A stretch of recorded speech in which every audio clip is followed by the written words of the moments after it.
Sí, buenas tardes, buenas noches, más bien buenas noches.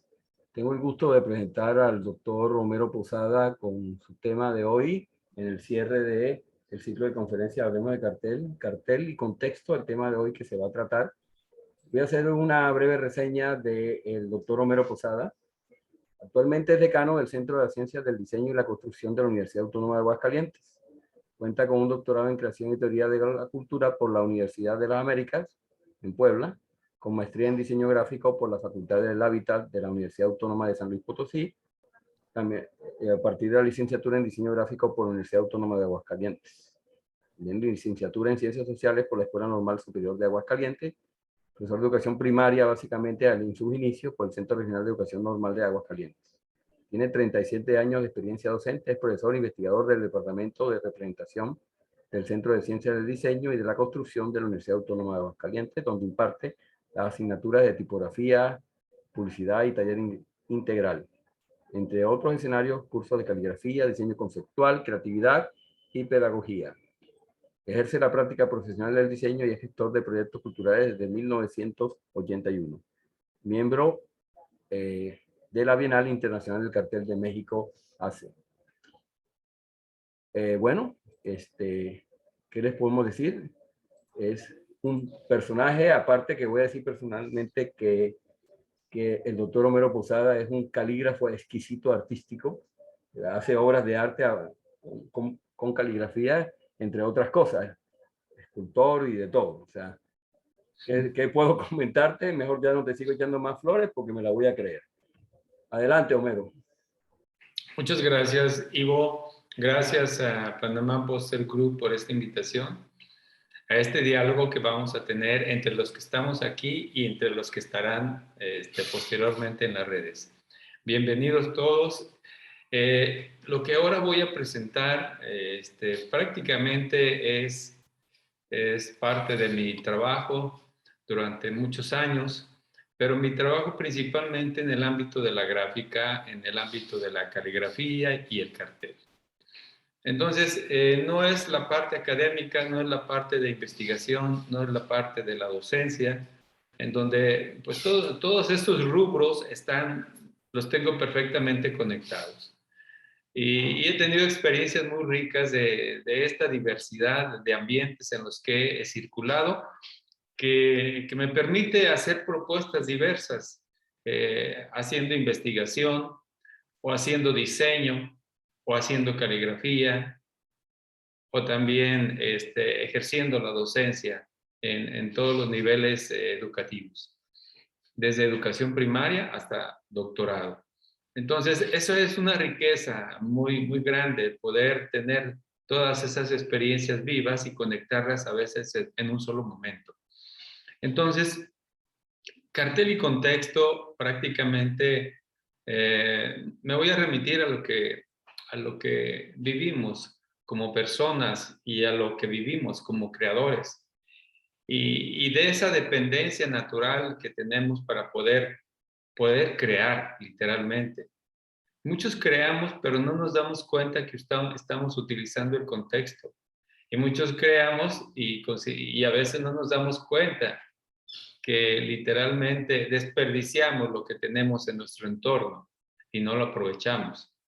Entonces les voy a compartir una presentación y al final un video, como para hacerlo un poquito más atractivo, digamos más divertido, porque es viernes, es necesario estar un poquito más relajado y hacer una charla que nos ilustre literalmente con la imagen y vivirla de esa manera y que las reflexiones sean en torno a la imagen, que a final de cuentas es la palabra misma, el cartel es palabra, el cartel es tipografía, cartel y contexto.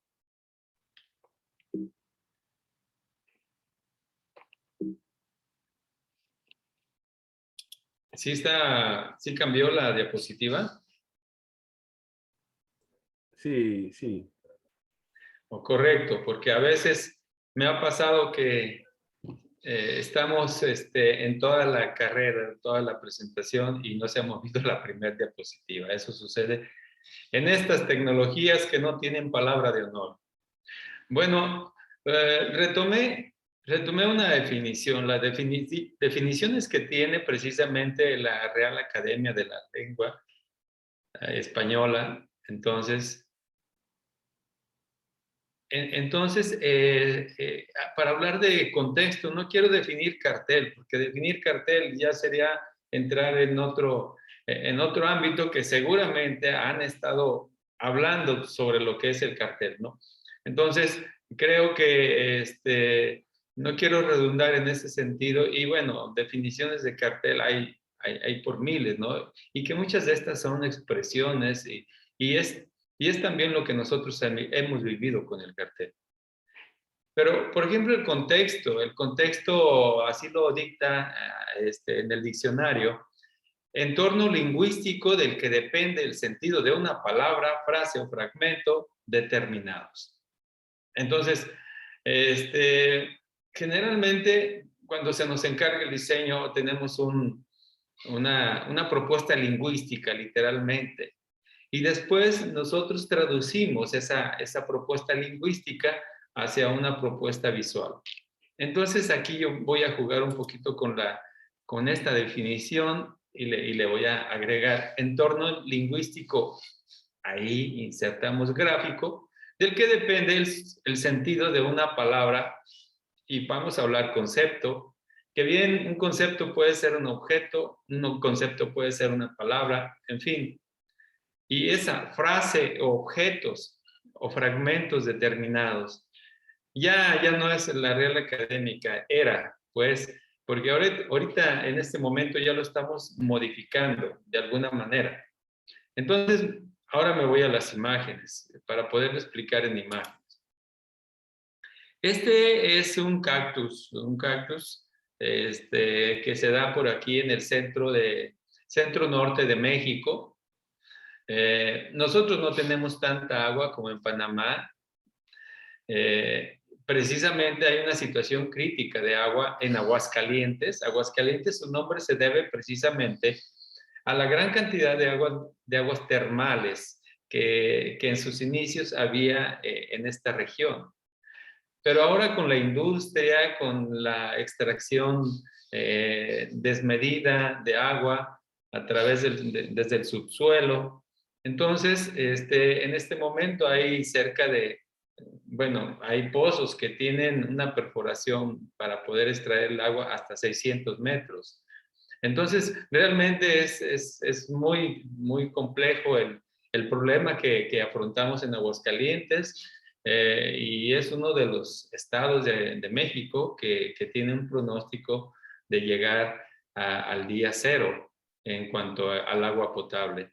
Es una situación que esperemos que ya se esté planteando para que esto se resuelva. Bueno, esta plantita en lo particular es muy icónica para mí en lo personal y para mi familia, porque esta planta, este cactus, da una flor cada año.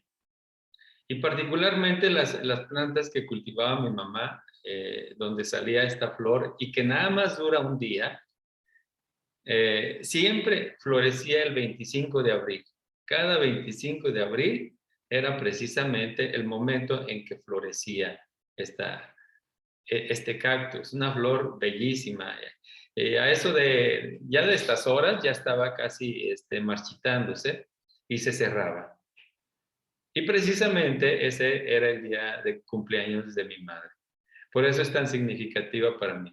Pero bueno, en cuanto al cartel, contexto, esto es el contexto en el que nosotros vivimos. Y bueno, el siguiente es una muestra de ese contexto. Estando en el campo, encontré un nopal seco, así literalmente seco, una estructura bellísima, y me llevé toda esa pieza, y ya hace muchos años, 1994, para la Bienal del Cartel, el primer cartel que envié, que fue seleccionado. Y entonces yo veía esto, lo comparaba con la planta de mi madre y veía cómo la vida sigue, la vida es impresionante, ¿no? Aquí vemos a veces muros de adobe, en los cuales nacen los nopales, que todos ustedes conocen, y se sorprende uno, o a veces en el propio cemento empieza a abrirse la vida. Entonces, por eso era la intención, sobre todo, vencer a la vida. Pero ese es el contexto en el que nosotros vivimos, en el que compartimos. Andaba caminando en el cerro y bueno, me encontré esto. Bueno, vamos a otra definición, que la misma Real Academia lo dice. Contexto, entorno físico o de situación político, histórico, cultural o de cualquier otra índole en el que se considera un hecho. Entonces, todas las representaciones que puedan existir de arte, de cartel, de gráfica en general, están insertas en este contexto, en este entorno, que tiene todas esas referencias con lo físico, con una situación que se está viviendo o que hemos vivido a través de toda nuestra existencia, literalmente, en el ámbito político, histórico, cultural, y etcétera, de cualquier otra índole, que de alguna manera todas esas representaciones, bien de la naturaleza, de la sociedad, del todo, son representaciones de un hecho. Entonces aquí tengo algunos ejemplos de obra que he realizado en el ámbito del cartel. Por ejemplo, aquí les decía sobre esta situación de carencia de agua en Aguascalientes, y entonces coincidió precisamente para una colección de cartel, con motivo del Día Mundial del Agua. Se hizo una colección en base a la Bienal Internacional del Cartel, y entonces pues, participamos con esta propuesta que fue premiada precisamente con una medalla. Ustedes verán que mi trabajo no tiene una línea definida, más bien tiene muchas líneas de trabajo, porque a mí me gusta más ser ecléctico, no estar estacionado en una sola forma. Me conecto con todo, busco trabajar de distintas formas. Aquí está otra propuesta, también fue seleccionado en la Bienal, donde está el entorno físico precisamente o una situación determinada. eso es lo que vivimos, ¿no? Y lo que está pasando en el mundo. Y este cartel tiene muchos años de haberse realizado, pero no pierde vigencia en lo absoluto, ni el anterior. Cada vez creo que tiene más vigencia por la situación del agua.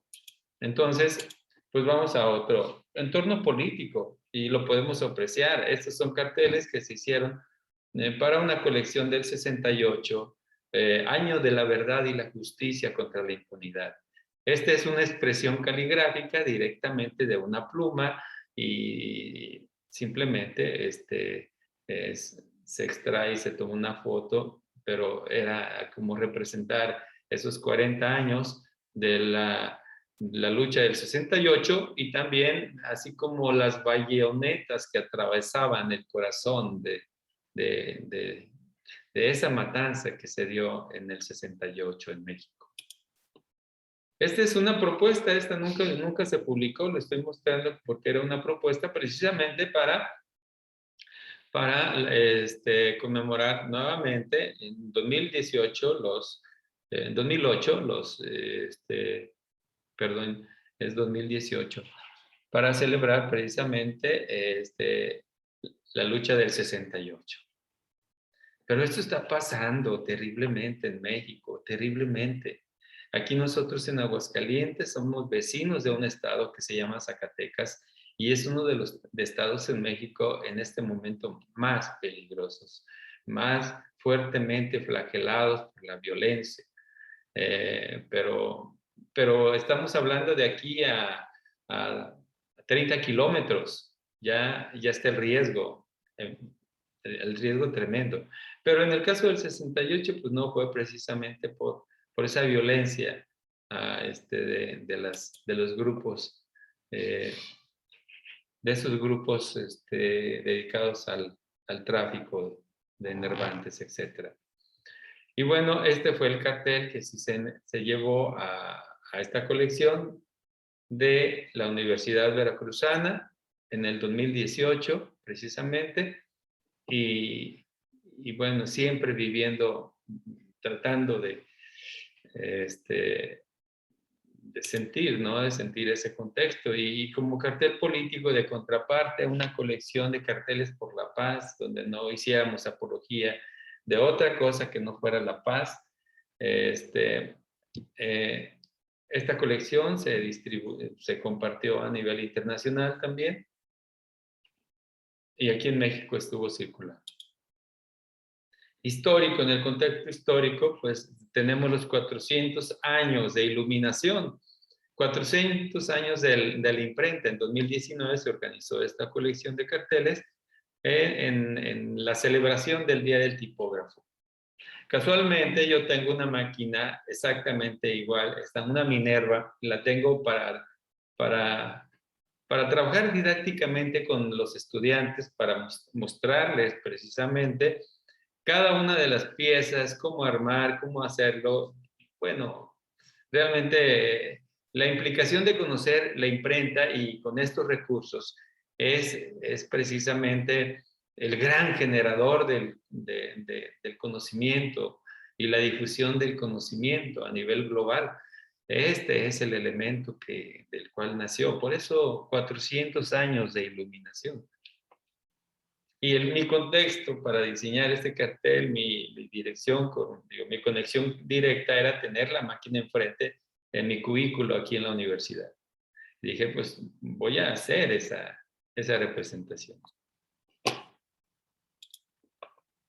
Y bueno, asociado a la imprenta también, se hace un evento nacional aquí en México, particularmente en Guadalajara, en Guadalajara, Jalisco, pero ahora se hizo en Aguascalientes, el mes pasado. Precisamente fue muy gratificante que se premie a la industria gráfica. Y aquí quise representarlo con algunos trazos caligráficos de ese América, del despertador americano, de esta publicación, del primer periódico precisamente de los insurgentes para la Guerra de la Independencia. 1810-1811 fue únicamente un año lo que duró el periódico, porque ustedes saben, esas lides políticas lo acabaron.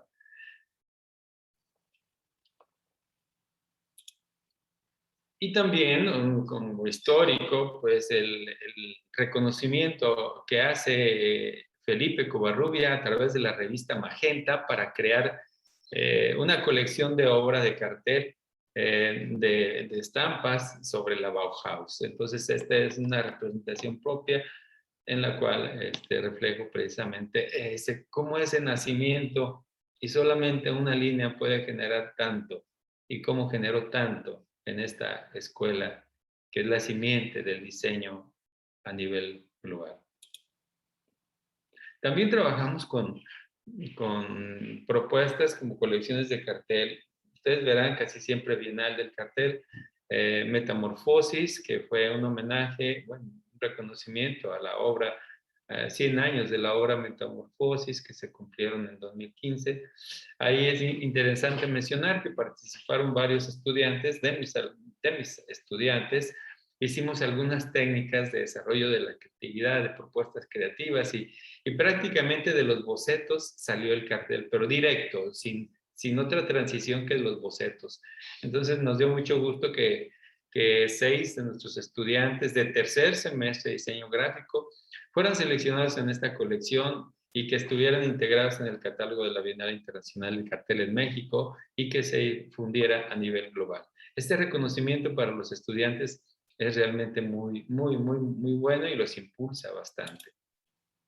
Aquí también otra colección sobre el nacimiento de Juan Rulfo, con esa obra de Diles que no me maten, a 100 años del nacimiento de Rulfo. Bueno, ustedes deben de conocer Pedro Páramo y leer Pedro Páramo. Y tuve la oportunidad, como muchos en México, como Felipe Covarrubias, que literalmente vive en Comala, donde ahí se desarrolló la trama de esta gran novela y película también.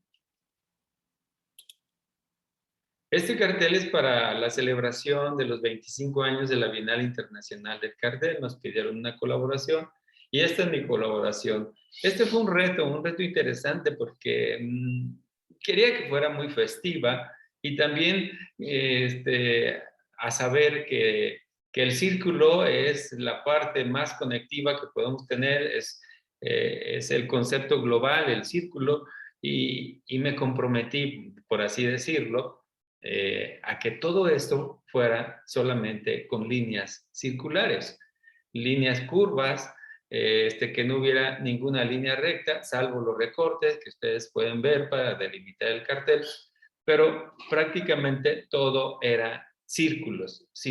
Y de esta tengo una animación muy interesante. Bueno, no la presentaré por el momento, presentaré otra, pero realmente esto me gustó bastante, ¿no? Por el hecho de como que forzarse o comprometerse a desarrollar todo en base al círculo, trazos circulares.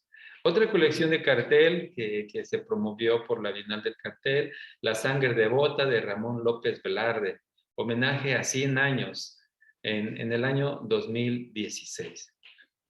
Entonces, bueno, esta obra de López Velarde, Sangre Devota, está relacionado a un fragmento, una pequeña poesía que se llama Me estás vedada, ¿no? López Velarde vivía entre la religión y la pasión de la carne, por así decirlo. Entonces, por esa razón era ese cáliz invertido. Para poderlo visualizar bien, pues realicé este trabajo. Y literalmente lo que está aquí en esta imagen, que no se puede leer de tanta floritura, que así son los cáliz, quería hacerlo de esa manera, es completamente hecho a mano. Y bueno, todo lo que está aquí, literalmente, es este pequeño fragmento. ¿Imaginas acaso mi amargura impotente?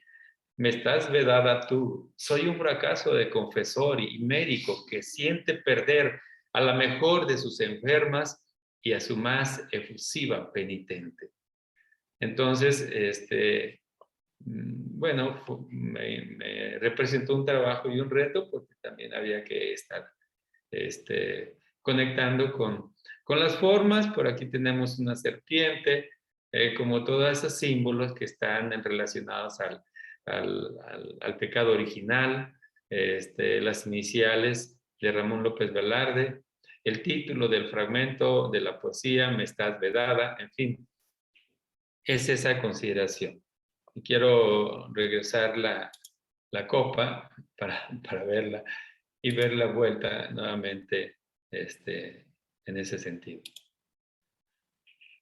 Ya estoy cambiando aquí porque entro a lo que fue el homenaje a José Guadalupe Posada, que es originario de Aguascalientes. Aquí a unos 20 minutos está el Museo de Posada, donde está la placa original de la Catrina. Entonces, para nosotros ha sido un reconocimiento, un reconocer y reconocer la obra de Posada, porque aquí lo vivimos, porque vivía a 2 cuadras de la casa de mis padres. Ahí nació, ahí está su casa, literalmente había una cercanía tremenda. Y cuando hablábamos de esta obra, cuando lo pensaba, pues yo decía, es que literalmente lo que hacía Posada socialmente y la expresión, la gráfica, el primer diseñador, el primer y más grande diseñador mexicano, digamos, de la historia, que así lo considera Rafael López Castro, un gran maestro del diseño mexicano. Pues entonces me aboqué a hacer un buril de fuego, precisamente caligráfico, entramando esas formas a través de la caligrafía directa. Y esta fue una obra literalmente en acrílico. Se hizo la ilustración en acrílico y ya nada más se trabajó digitalmente la tipografía. Y esta fue la portada precisamente para toda la colección de la obra de Posada. Esta es una imagen en un museo en Taiwán. Y esta es la propuesta del buril de fuego para esta obra. Y bueno, hablábamos acá de cartel cultural, aquí hablábamos de cartel cultural, de lo cultural en el contexto, y aquí hablamos aparte de esa definición bueno, entornos de cualquier otra índole en la que se considere literalmente un hecho. Bueno, esta es una representación, aquí está incluido un poema, esto es más trabajo personal, artístico, en el sentido de trabajar la piel. Esta es una piel de cabra restirada y vieran qué bien se ilustra. Podríamos decir que en cuestiones de una media hora o una hora, se logran estos efectos naturales en la piel de manera alzada. Y después ya el trabajo de un poema que va desde el eje del cuerpo, literalmente, hasta las afueras, ¿no? Que se expande. Pero es una obra personal en el ámbito de la caligrafía. Este es otro también. Hubo una invitación para hacer un calendario especial y también está hecho sobre piel de cabra y está ilustrado con aerógrafo. Es el corazón, ojo corazón, y realmente esto a mí me inspiró muchísimo, ¿no? Adentrarme en sus formas, en su representación, hacerlo completamente a mano. Esta obra está completamente hecha a mano y en piel. Tiene un formato de 50 por 50 centímetros. Después, en este ámbito también de la caligrafía, el retrato caligrafiado, pues entonces me encargaban muchos trabajos. Durante muchos años he estado haciendo reconocimientos a mano, etcétera. Pero a raíz de una investigación en la maestría para obtener el grado de la maestría, maestro en diseño gráfico, mi investigación versaba sobre una obra caligráfica del siglo XIX de un autor calígrafo llamado E.F. de Lizardi y que hizo el retrato caligrafiado de Benito Juárez, presidente de México, y que está en Palacio Nacional.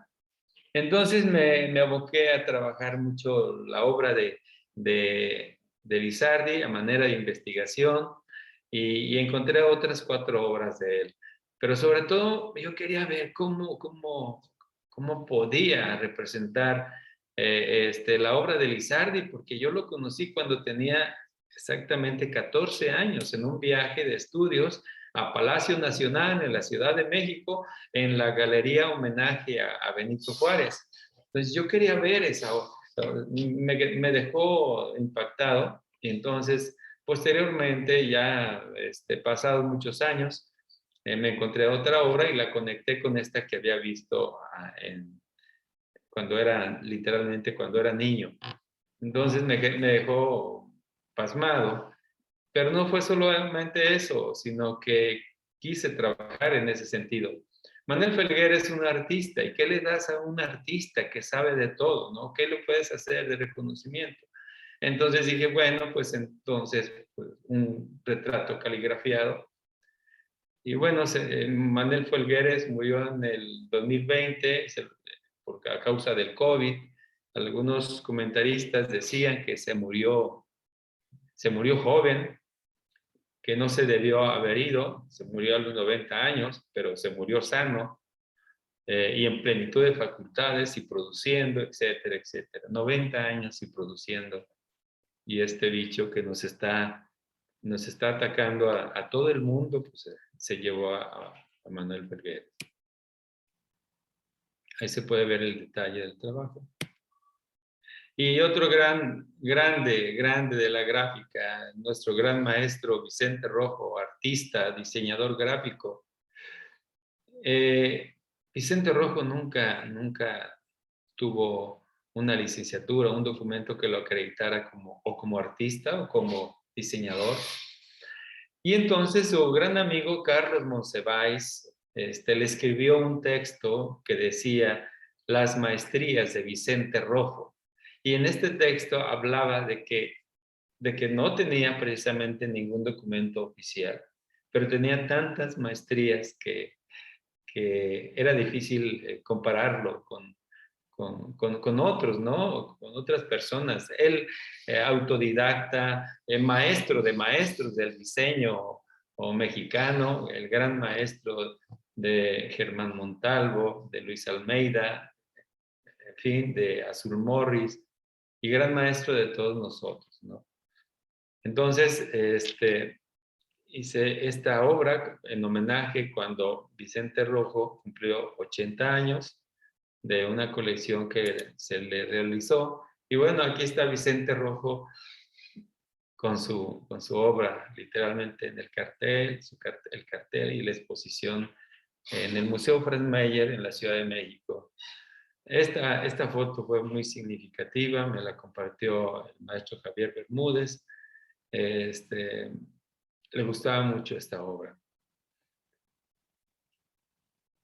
Y fue una de las, en la página principal del libro, precisamente, de carteles 80 para Vicente Rojo. Y bueno, vamos a cambiar. Esta frase seguramente ustedes ya la habrán escuchado muchas veces, y esta es una rúbrica de que somos lo que vivimos de este tiempo y de nuestro entorno. Entonces, toda obra de arte es hija de su tiempo y muchas veces madre de nuestros sentimientos o madre de los sentimientos del artista. Entonces, esto corrobora que nadie puede crear nada de la nada, lo decía Tatarkiewicz cuando se hablaba de creatividad. Todos tenemos que crear desde algo, desde un punto. No estamos flotando y como que generando imágenes, generando ideas. No, no, no. Todas las ideas y todo lo que tenemos en nuestro entorno es lo que nos ha formado el entorno y estamos conectados precisamente con ese entorno para hacer la vida y para crear todo lo que nosotros necesitamos. Fíjese nada más, en este ámbito, porque lo integro solamente para explicar lo siguiente. Cómo esta economía creativa que está ahora en este mundo inundando todos los sectores de producción en el ámbito de industrias culturales e industrias creativas, que precisamente en este momento tenemos aquí una jornada de 3 días en Aguascalientes con la UNESCO sobre economía creativa, y varios de nuestros estudiantes y maestros están trabajando ahí, encerrados en el Hotel Marriott, trabajando sobre la economía creativa. Pero vean aquí esto que parece igual, lo que es considerado como las industrias culturales, ¿sí? Desde una visión de quienes buscan que la cultura tenga una retribución de ese recurso económico para que regrese a la sociedad, para que regrese a la cultura y para que se renueve el tejido social o el tejido cultural. Precisamente, no es que las industrias culturales no tienen una finalidad económica, pero sí generan economía. Buscan que esa economía se pueda desarrollar. Bueno, vamos, las industrias culturales están más asociadas a que la creatividad del artista en torno a la cultura, precisamente a esta cultura, se ve sometida a un embate económico. Las industrias culturales están en torno a una economía, pero en el corazón está la creatividad del artista, la creatividad del bohemio, esa creatividad que es parte de nuestra cultura, pero que también se puede vender, pero esto es más tradicional. En el ámbito de las industrias creativas, aquí cambia. La cultura va como el corazón, digamos, la esencia de donde vamos a recuperar precisamente toda la riqueza que se requiere para poder crear. Son nuestros elementos sustanciales para poder crear a través de la creatividad. Ya no es la creatividad que va hacia la cultura, es la cultura el insumo principal, y la creatividad precisamente para la industria creativa.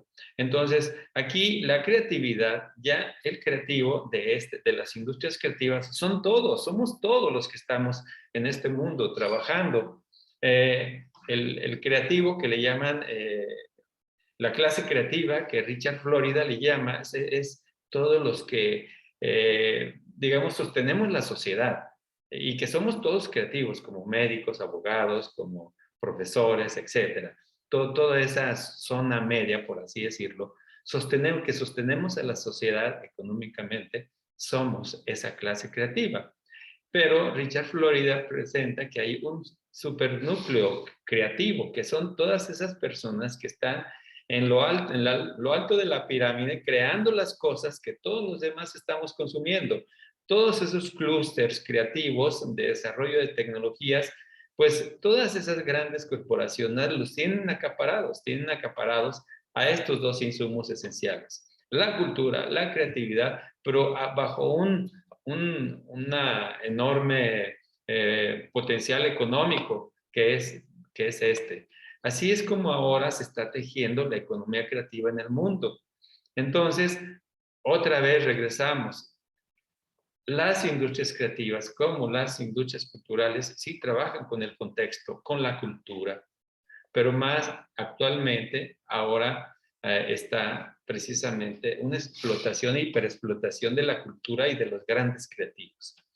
Ustedes pueden ver que hay leyes en México, no sé si haya leyes en Panamá, sobre la legislación de la apropiación de la cultura, que a veces van creativos del diseño o grandes empresas, van y se apropian de la cultura de un pueblo y luego lo utilizan para el desarrollo de sus marcas. Entonces, eso ya está legislado en México, precisamente para proteger ese gran insumo de la cultura.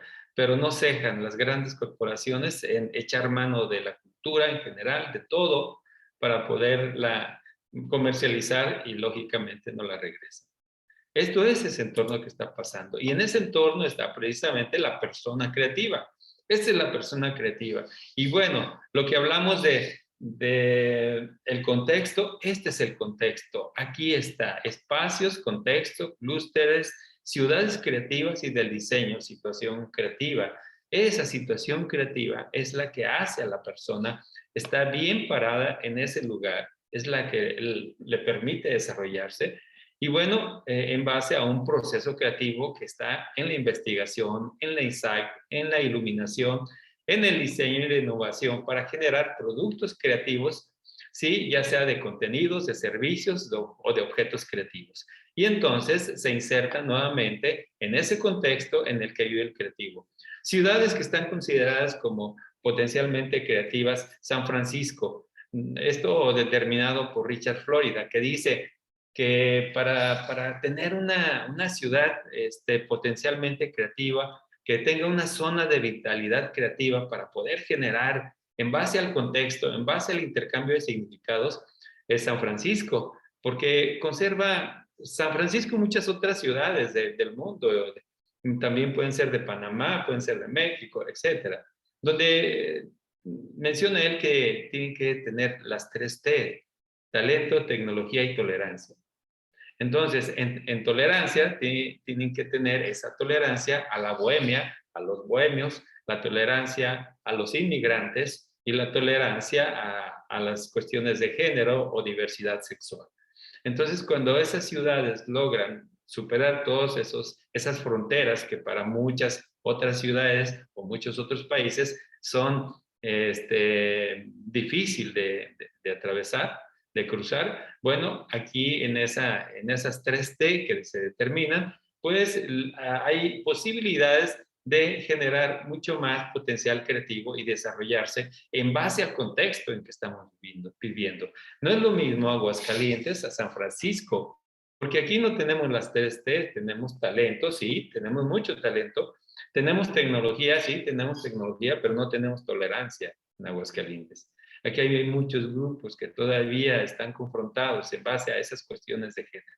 En fin, pasando a otro tema y un poquito más, digamos, más divertido, porque la gráfica siempre es divertida, dibujar y pintar es apasionante. Esto es parte de una expresión caligráfica que simplemente me quise hacerla. Y bueno, vean mis instrumentos, los más primitivos, por así decirlo, fabricados desde la naturaleza, desde el entorno que tenía. Si yo necesitaba una pluma oblicua, pues entonces la doblé. Si necesitaba una pluma que me hiciera texturas, aquí está un puñado de ligas. Si necesitaba esta misma pluma, pues le pedí a mi vecino que es tornero, que trabaje el torno, que me hiciera esa pieza que funciona muy bien, como funciona también esta, o que a mano tuviera que fabricar estas plumas, o también trabajar el cálamo como si fueran los orígenes de la escritura. Y también en la pluma de ave, que también la trabajo, también la utilizo, es muy rico, es muy rico. Cuando a veces vemos en textos sobre caligrafía la diversidad de cuñas o de cálamos de diversas culturas, podemos ver que literalmente todos se conectan al contexto, a su entorno natural para resolver los instrumentos de escritura. Son diferentes cañas y diferentes tipo de planta, pero a final de cuentas el objetivo es el mismo, pero es muy rico ver toda esa diversidad. Y bueno, aquí pues la Catrina de Aguascalientes, y dije voy a ver cómo puedo trabajar esta Catrina de una manera superpuesta, intercalando la textura, la letra, y hablando de lo que dice precisamente esa publicación del cartel, del cartel donde es como una portada de un periódico donde aparece precisamente este grabado de Guadalupe Posada y es un texto sobre las calaveras garbanceras, porque realmente la Catrina no fue el nombre que le dio Guadalupe Posada, para él eran garbanceras, eran muchachas que vendían garbanzo, pero que generalmente también trabajaban en las casas de los grandes señores, de los hacendados, y cuando estos se iban, ellas pues tomaban los gorros, la vestimenta de la señora, de la gran señora, y se iban a las fiestas de trampa con esa ropa. Y eran las garbanceras, así, por eso esta es la calavera garbancera. Y bueno, este es una propuesta que puedo decirlo que está muy contextualizada. Ah, es un disco de papel maché que se le otorgó al grupo musical Café Tacuba por una presentación que se tuvo aquí en Aguascalientes. Entonces, esta muñequita es de esas muñecas tradicionales de aquellos años que hechas de papel maché. Y bueno, también están aquí los milagritos, porque se llama disco de maché y el nombre del disco es Milagritos, como si este personaje fuera Milagritos. Entonces, pero también inserté los milagritos que se dejan para pedir, hacer peticiones religiosas y oraciones determinadas y que se les concede el milagro. Y ahí están los milagritos, unas pequeñas piezas de latón. Y bueno, aquí hay parte del texto, precisamente de lo que representa Café Tacuba. Lo otorgó la universidad, este es acero inoxidable, era una combinación muy extraña, ¿no? Corte de acero inoxidable con papel maché. Entonces, pues muy grato haber hecho esto, muy satisfecho. Y bueno, hablando de Catrinas, les voy a mostrar esto que hicimos, aparte que hemos hecho muchas representaciones sobre precisamente la Catrina en Aguascalientes. Este es el centro de la ciudad de Aguascalientes. Lo hicimos en el año 2000, 2013. Integramos una comunidad muy importante, 5,700 personas, las convocamos en la Plaza de la Patria. Organizamos una gran foto donde se definiera la Catrina y como ustedes pueden ver, ahí apenas se configuran algunos rasgos y entrecierran los ojos, podrán observar un poquito algunos rasgos de la Catrina. Y esa era la gran preocupación porque me encargué de hacer el diseño, de ver que se viera, literalmente. Teníamos un gran equipo de casi 200 personas para organizar esto y con todo el apoyo del gobierno del estado de Aguascalientes. Y vean, ahí está la Catrina, está la Plaza de la Patria, Palacio de Gobierno, Palacio Municipal, el corazón de Aguascalientes, y debía estar la Catrina precisamente en el corazón de Aguascalientes. Esta toma fue desde un helicóptero y pueden observarla todavía aún más. Nosotros estamos en esta grúa. Aquí estamos hasta la canastilla por acá. Estamos dirigiendo toda la formación y también ahí estaban los fotógrafos en la canastilla para hacer unas tomas ya más fijas. Entonces fue un gran logro, muy importante para nosotros en esa época, un logro que parecía que no se podía lograr. 5,500 personas. Y bueno, esto es otra cuestión. Este es un homenaje a Guillermo del Toro. Pues me gusta explorar, me gusta buscar alternativas que sean siempre distintas. Esta es una pieza, ¿no? Es una pieza, retrato, escultura, buscando representar al monstruo que es Guillermo del Toro. Entonces, aquí está ese monstruo que al final de la presentación les mostraré un video de cómo se realizó. Pero sí, bueno, prácticamente, ¿cómo podría hablar del contexto? Pues prácticamente los estudiantes de diseño de modas de la universidad tomaron como fuente de inspiración la obra de Guillermo del Toro. Y entonces a través de ello diseñaron trajes. De veras, fue fascinante el recurso, digamos, conceptual que tomaron de Vicente Rojo de Guillermo del Toro para poder desarrollar sus obras. Y este fue un presente que se le entregó precisamente a Guillermo del Toro. Pues la cultura es lo que somos, decía Ken Robinson, algo muy sencillo. Entonces, sí, nos podemos convencer tal vez de eso, ¿no? Que todo lo que vivimos, todo lo que comemos, todo eso es lo que somos. Y eso es cultura. Y eso es el contexto en el que vivimos, es el que nos hace. Sí, podríamos decir que estamos dentro de la cultura, pero a veces estamos dentro de la cultura y no nos damos cuenta. No nos damos cuenta que para poder crear no necesitamos el Internet, simplemente necesitamos una mirada global, circular de nuestro entorno, lo que tenemos. Y de ahí se pueden retomar todos los objetos. Lo hacen muchos diseñadores. Lo hace Alejandro Magallanes, que alguna ocasión que estuve en su estudio, tenía una colección de objetos que se encontraba en la calle y que no sabía cuándo los iba a utilizar, pero en el momento menos indicado, de pronto ya aparecía con su muñeca toda rota, o una bolsa de papel que tenía ahí de algún encargo que le habían llegado y resulta que hace el cartel. No necesitaba entrar al Internet. Lo que necesitamos es esto, que la cultura esté dentro de nosotros, que nosotros ya asumamos la cultura como propia, que debemos tomar, comer cultura, devorar cultura, abrazar cultura, sentir la cultura, crear. O sea, la cultura no debe estar solamente en nuestro entorno, porque muchas veces somos tan ciegos que no la miramos.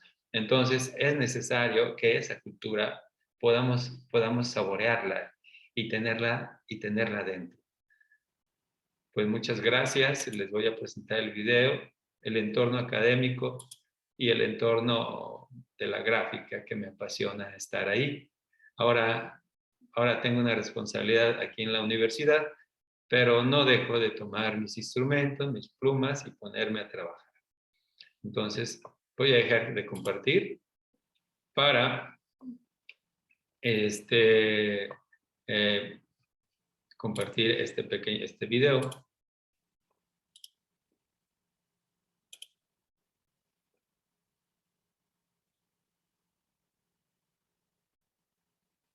Ya, ¿sí se observa? Sí. Y vamos a cerrar con esto.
Dejo de compartir y pues muchas gracias, Ivo, muchas gracias a Panamá Poster Group por esta invitación. Pues estamos aquí.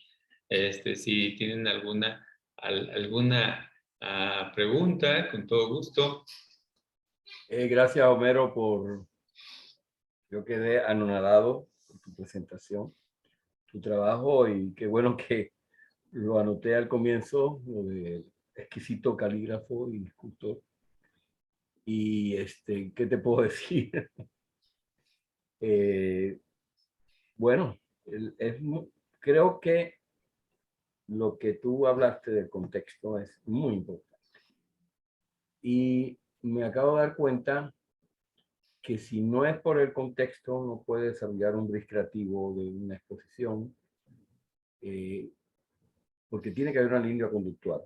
Y para hacer un cartel o cualquier tipo de trabajo, o cualquier tipo de manifestación, el contexto es muy importante, o la combinación de contextos, porque no necesariamente tiene que ser uno solo. A ver, me quedo con la reflexión a eso de lo que tú pusiste de lo que somos, la cultura es lo que somos y que estamos dentro de la cultura. Y ahí va mi pregunta.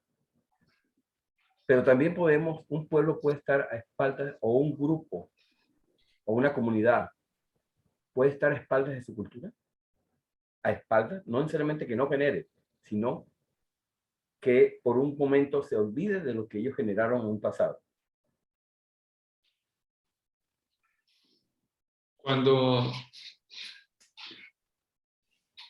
cuando no nos vemos a sí mismos, desde una distancia, si no tomamos distancia de nosotros como lo que somos, si no vemos si no tenemos otros escenarios donde saber que hay diferencias, a veces no nos damos cuenta que vivimos en un lugar riquísimo, riquísimo, que nos ofrece colores, que nos ofrece vida, que nos ofrece formas. No nos damos cuenta. Y aunado a esto, todas las influencias globales que tratan de homogenizar precisamente la cultura, o sea, la cultura, ya que los mismos WhatsApps recorran todo el mundo, que las mismas imágenes que corren en esas redes sean las mismas para todos. Y nos olvidamos que tenemos aquí una riqueza impresionante. El día de ayer tuvimos precisamente, estuvimos en un proyecto como Tanque de Tiburones, Shark Tank, aquí en el estado, donde participaron jóvenes emprendedores y casi todos, si no es por decir todos, los finalistas, retomaban los recursos de su cultura para poder generar negocio, para poder generar propuestas creativas.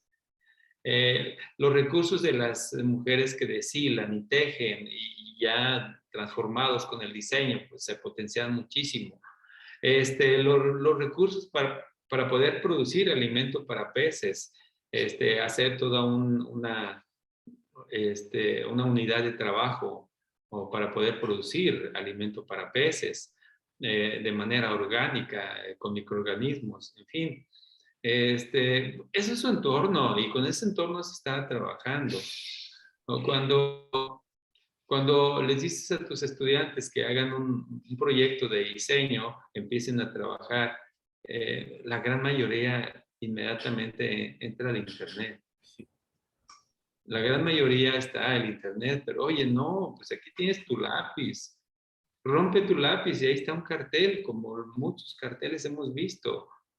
Ahí está la imagen. ¿Para qué vas a entrar a Internet? ¿Para qué vas a ver algo que otro ya hizo o que ese otro ya lo repitió por otros mismos? Entonces, ¿para qué? O sea, lo que está en Internet, decía Pablo Latapí, un gran educador, él decía que en Internet había una cantidad de información impresionante que ahora ya tienen nuestros estudiantes y que como maestros nosotros a veces nos están ganando porque están viendo en el Internet de lo que nosotros estamos diciendo y si le fallamos nos corrigen. Pero decía Pablo Latapí Sarre, decía, el Internet es información, pero el Internet no es conocimiento. Entonces, ahí es donde nosotros tenemos que tener conocimiento de lo que tenemos, de lo que somos, de lo que representamos para poder desarrollar propuestas. Entonces, si no partimos y si no nos conectamos con nuestro entorno, entonces difícilmente vamos a hacer propuestas creadoras. Eh, Otra cosa, por ejemplo, a ver, hay una cosa que yo estoy descubriendo, eh, la pérdida de identidad, por ejemplo, en ciudades capitales de los países, de repente por el manejo de otras culturas, y se pierde un poquito la identidad del país. ¿eso puede afectar en los entornos nacionales o sencillamente tenemos que pensar que las regiones locales, particulares de cada zona, son las que alimentan toda una cultura de un país?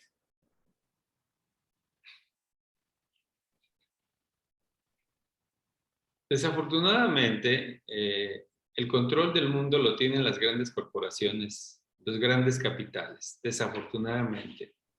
Y esos grandes capitales, ni siquiera las naciones tienen control de esos capitales.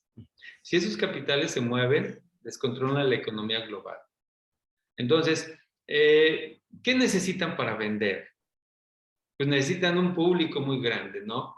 Un consumidor muy grande para poder seguir teniendo ese poder. Entonces, tienen que aplanar, o sea, o tienen que formar, uniformar a todos sus consumidores, ¿sí? En los mismos gustos, en los mismos intereses, en todo esto, y aplanando las culturas, aplanándolas sin importar absolutamente nada. Hay pueblos en México que han logrado que no entren las empresas como Walmart a los pueblos, porque ellos quieren conservar su economía horizontal y no que llegue una empresa donde haga una extracción de su economía y los desestabilice completamente y los margine más de lo que ya están. Entonces, sí, el concepto global, literalmente, de economía creativa, busca uniformar a todos para tener un gran mercado consumidor. Y no nos importa si hay representaciones tan ricas y tan fabulosas en nuestro entorno local que las desperdiciamos. Y te voy a poner un ejemplo. Una compañera investigadora de la Universidad de San Luis Potosí, Verónica García, ella hizo una investigación sobre los colores y los textiles en Chiapas, de las comunidades en Chiapas. Entonces, empezó a trabajar, se incrustó literalmente en la comunidad, fue aceptada y empezó digamos, a incorporarse a esa forma de vivir, a su cultura. Y bueno, para hacer esto más corto, te comento que resolvió un círculo cromático. Un círculo cromático literalmente de una comunidad tzotzil. Y lo tiene desarrollado el círculo cromático. Y ese círculo cromático literalmente es muy mexicano, pero obedece principalmente a esas zonas. ¿Por qué razón? Porque cada uno de los colores tiene significados de su cosmovisión ancestral, y que si el agua es el color, que si el añil, que si todos los colores tienen referencias de la naturaleza, literalmente de su entorno. Entonces, ese es otro proyecto que literalmente da cuenta de la importancia del entorno, del contexto en el que viven las personas. Se impregnan de la naturaleza, literalmente viven de la naturaleza, conviven, pero no solamente físicamente o para alimentos, sino espiritualmente.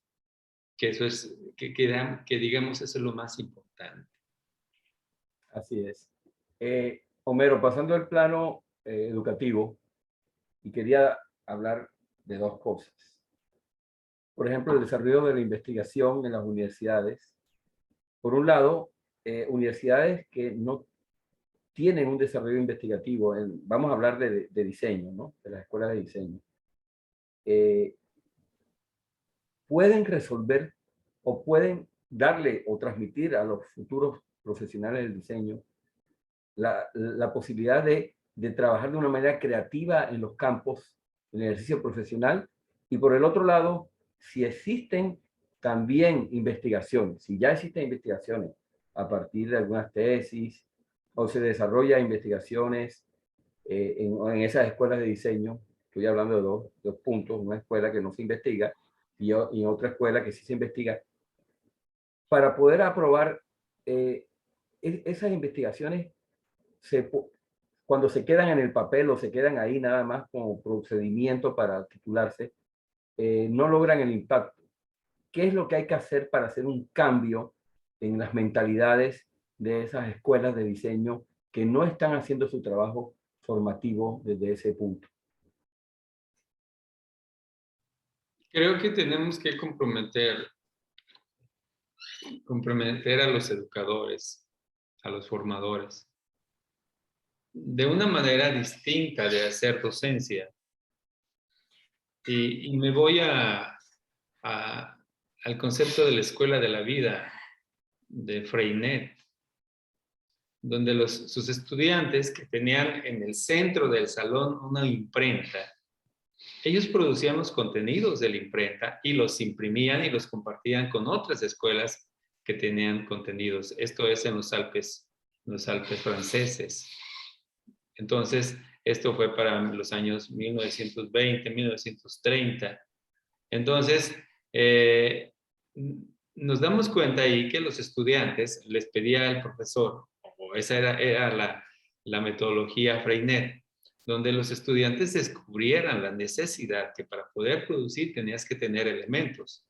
Y entonces los alumnos explicaban cómo se podía generar electricidad, porque ya lo habían experimentado ahí en el río y habían puesto una rueda de bicicleta para que el flujo del río le hiciera girar y tener un rotor para generar ahí y prender un foco en una pequeña cabaña a un lado del río. Entonces, ese era el experimento. Entonces ellos iban, pero lo vivían, lo hacían, lo trabajaban en el campo, ahí literalmente, y hasta que prendía el foco. Y entonces ya iban y lo representaban, lo escribían, sí lo dibujaban y lo compartían con otras escuelas que sí lo hacían. O sea, había que estudiar el oficio del carpintero y iban y le preguntaban cómo hacía todo, ¿no? O sea, de esto es lo que tenemos que hacer en las universidades.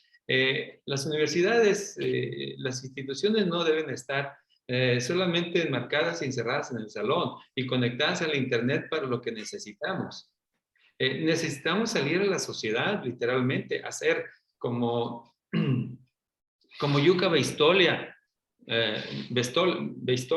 unos paseos, diseñador finlandés Jukka Vistola, que estuvo aquí en Aguascalientes, y en su taller de diseño, ¿sí? Se lo llevó a pasear a la ciudad, se compró unas cervezas y ahí iba tomando su cerveza, paseando y recorriendo la ciudad, el centro de la ciudad de Aguascalientes, con todos sus alumnos. Los puso a observar lo que tienen.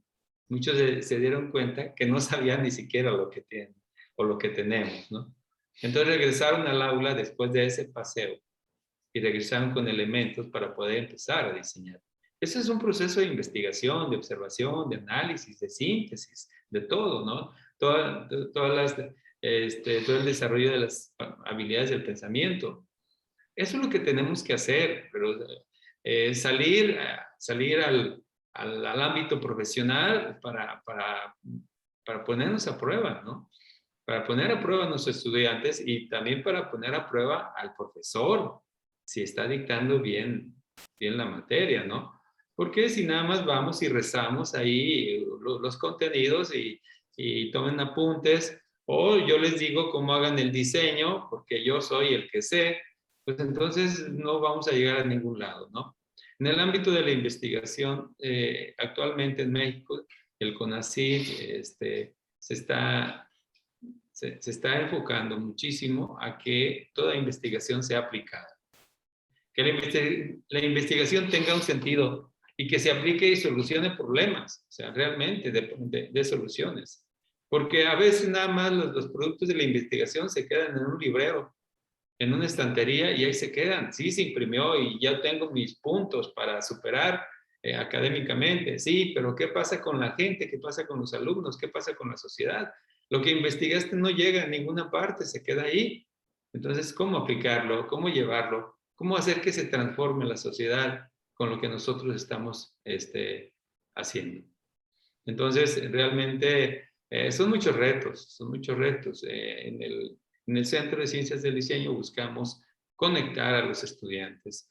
Como te decía, En este momento hay estudiantes y maestros en este evento de la UNESCO sobre economía creativa. Los sacamos de las aulas y les pedimos permisos a sus maestros para que se fueran, literalmente, y participaran. Y hacen sus publicaciones que están bien contentos, que está de lujo, digamos, de un alto nivel global, ese evento, donde les ofrecieron pues todo el día sus alimentos y ahí están literalmente y termina el día de mañana a eso de las 2 de la tarde. Pero es un evento muy, muy importante. Pero por otro lado hay otros estudiantes vinculados que están trabajando haciendo cocinas en diseño social, haciendo una propuesta de cocina con personas que necesitan una cocina para que no estén ahí con una lámina y la leña. Entonces, todavía sí hay muchas personas que están marginadas, que no tienen una estufa, que no tienen para pagar una estufa. Entonces, están haciendo eso los muchachos. Por otro lado, hay otros que están haciendo propuestas para tipo de guantes que previenen algunas enfermedades muy ligadas a la piel, que a veces se les pegan los dedos. Y entonces, y se diseñaron los guantes, nuestros alumnas, o que están haciendo una propuesta para prótesis prótesis para cáncer de mama, pero diseñadas por los estudiantes. En fin, estamos buscando que la vinculación y que las velocidades, la velocidad de académica vaya con la velocidad del mundo, porque si nomás nos quedamos en el aula, cuando salgamos, esa depresión post-graduado que siempre se da, pues puede ser más profunda, mucho más profunda. Si no los conectamos con la realidad y si no hacemos esas rampas para que literalmente se vinculen al mercado una vez que ya están saliendo. Perfecto. Quería compartir esto porque esta es para finalizar, es la pregunta acerca del contexto del cartel, ¿no? El cartel y el contexto. La propuesta que está planteando Javier Bermúdez con la 17ª Bienal del Cartel es sobre cómo sacar el cartel a la calle, rescatar el escenario natural del cartel, que es la calle. ¿Qué opinas? ¿Cuáles son las fórmulas, lo que tú consideras que debería hacer para poder devolver el escenario natural del cartel, que es la calle? Que la gente lo use, que la gente se apropie del cartel. Recuerdo una vez, estaba por ahí en el centro de la Ciudad de México, a un lado de Bellas Artes, estaba un puesto vendían de todo, ¿no? Vendían de todo. Pero curiosamente tenían ahí un cartel,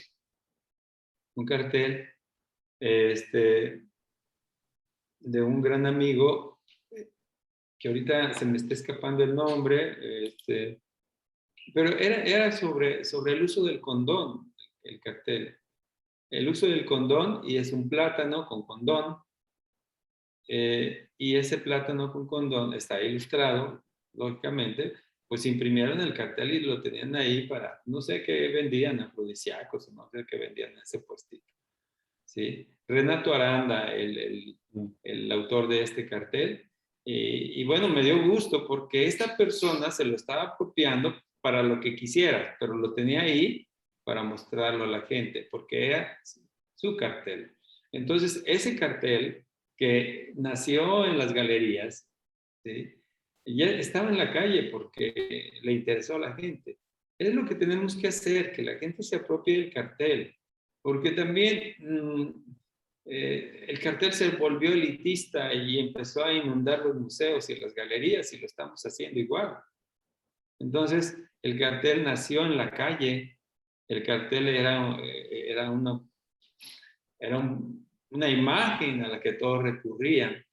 Y eso es lo que tenemos que hacer. ¿Cómo hay que hacerlo? Pues entonces ahí entra el desarrollo de de la creatividad y hacer propuestas y conectar con la gente, sobre todo trabajar con la sociedad, que ellos se apropien del cartel, que ellos lo peguen donde ellos quieren, porque mira, hay tantos carteles que la gente hace para publicitarse, para decir, para expresarse, que realmente no solamente el cartel de protesta debe salir a la calle o sale a la calle, porque ese sí sale siempre. Hay carteles fenomenales que hacen en estas marchas y marchas que se hacen en México. Ese cartel está en la calle. Pero es otro cartel, el cultural, el social, ese cartel también debe apropiarse la gente, porque así, digamos, alfabetizamos de la cultura de la gráfica a la sociedad. Pero no para que aprendan a leer un cartel, sino para que entiendan lo que está pasando en el mundo a través de lo que dice el cartel, que ya no es solamente lo electrónico. Mira, ¿qué decir? Que tengo ahí un cartel fenomenal, ¿no? De mi maestro René Ascuy. Y que cuando hago mis trabajos de presentaciones y todo, me están pidiendo el cartel. O que les mande el archivo para imprimirlo. Y esta es una impresión en serigrafía firmada por el maestro René Ascuy. Sí, un cartel hermoso, maestro, que ya sabemos la historia de cómo fue la idea creativa de ese cartel, ¿no?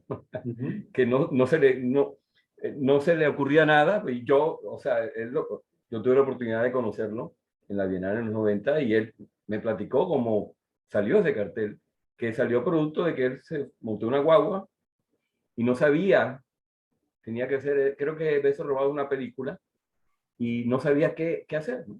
Y de repente en un frenón de la guagua, una muchacha se estaba poniendo el stick en los labios y ¡pum! Se le corrió el stick y se le robó. Y ahí fue donde a él se le ocurrió ese cartel. Sí, porque estaba viviendo el proceso creativo las 24 horas. Exacto. Y estaba conectado a lo que observaba en su entorno, en su entorno, en su contexto. Y literalmente ese desfase de la pintura de Millet salió precisamente observando el contexto, el entorno, la cultura. Ahí está. Y esa anécdota funciona, de un acto creativo, funciona muy bien para tu tema del cartel contexto.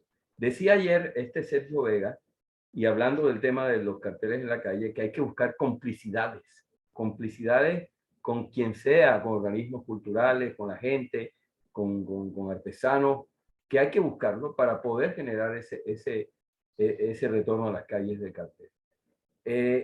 Homero, ya para finalizar, ¿qué últimas palabras puedes hablar en torno al tema de hoy?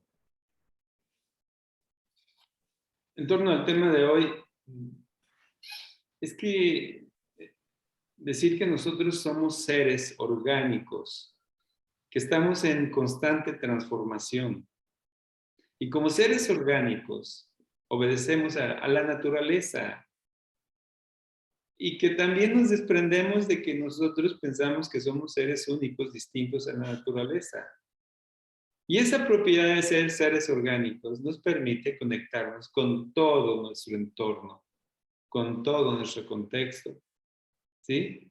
Y potenciar las capacidades que tenemos de inteligencia, de desarrollo de pensamiento y de capacidad creadora.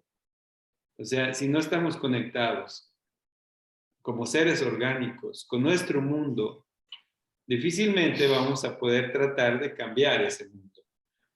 Decía Mihaly Csikszentmihalyi, los grandes creadores, los grandes creativos, ese límite de los grandes creativos, o sea, el techo, son aquellos que logran cambiar la cultura de los pueblos. Quien inventó esta bombilla cambió la cultura de la humanidad. Quienes han inventado las vacunas ahora están cambiando la cultura de la humanidad. ¿sí?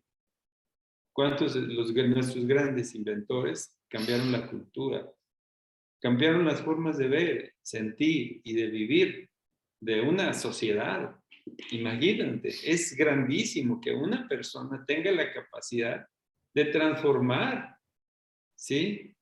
A generar transformaciones en miles de personas. Miles, millones de personas. Y no en el sentido, y ahora pues ahora hay muchas formas de penetrar en la sociedad a nivel global, pero son artificiales y artificiosas y podría decir inútiles.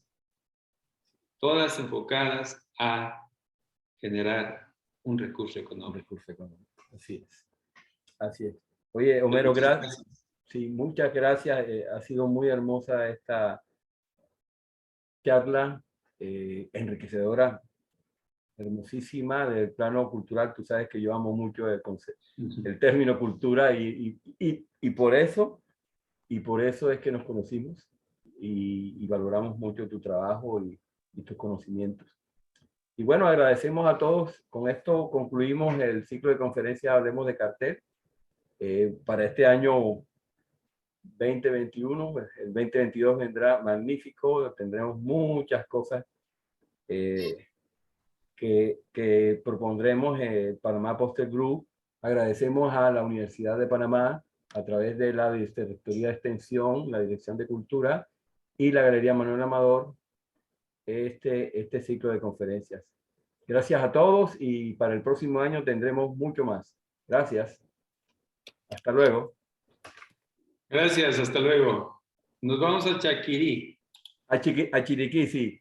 Chiriquí. Por cierto, y tienes que venir acá y tomarte un buen café en Chiriquí. Aparte de que Chiriquí tiene todos los elementos que estamos hablando del contexto, del entorno culturales muy interesantes. Hay que comernos la cultura. Sí, es la cultura. Gracias. Muchas gracias. Hasta luego. Hasta luego.